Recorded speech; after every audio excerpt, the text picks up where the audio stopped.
On October 28th, the peace agreement between Hamas and Israel broke down. This was the result of Hamas evidently not following a hostage agreement. This peace agreement wasn't even good for Palestinians to begin with. Much of the early points goes into morbid detail about the exchange of hostages, including hostage bodies. In point 6, it says Hamas members must decommission their weapons to be given amnesty. Points 7 and 8 are about giving unrestricted access to aid in Gaza. 9 through 11 and 13 are about governance in Gaza, which I will get into. And points 15 and 16 are about implementing the ISAF. I've talked in previous videos about how Hamas was an elected governing body. Decommissioning all Hamas weapons will mean that Palestinians have virtually no way to defend themselves. And when Israel is allowed to maintain the most expensive military force in the Middle East, it's unjustifiable. Palestinians should have the right to recognize their own sovereignty, and with sovereignty comes the freedom to defend themselves. Providing aid to Palestinians has also been an incredibly difficult task for the whole genocide. Even post-ceasefire, Israel's been maintaining excessive restrictions on aid access. In a UN article titled Mounting Alarm, it says that between October 10th and 21st, 105 aid shipment requests were submitted by NGOs and UN agencies and rejected. It also says that $50 million worth of aid supplies is waiting at the border for entry. ReliefWeb reported that October 14th marked a month since the last food aid convoy was dispatched. They also reported significant malnutrition that couldn't be remediated with the supplies provided. They also reported lack of beds and other essential equipment. They also reported restricted aid vitally necessary in resanitizing water supplies. Israel has not kept their end of the peace agreement,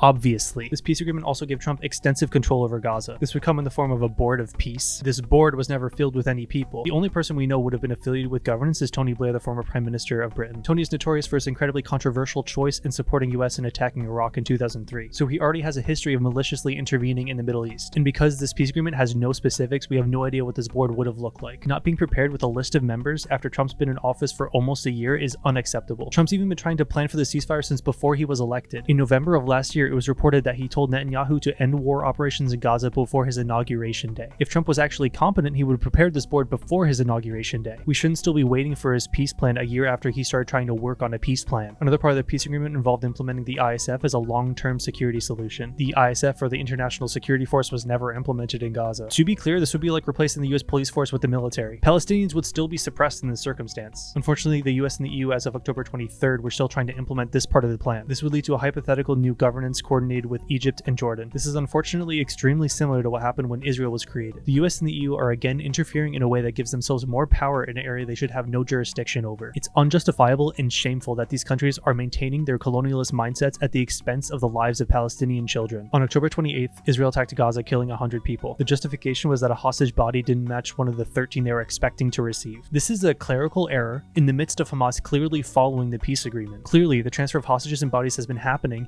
and these logistical errors are justifiable if not completely expected. Israel's overreaction was an attempt to instigate Hamas into defending itself, which it just didn't do. Israel will always be the villain in this situation. Their goal is clearly the annihilation of the Palestinian people. Palestinians will only be fully liberated from oppression when they fully realize their sovereignty.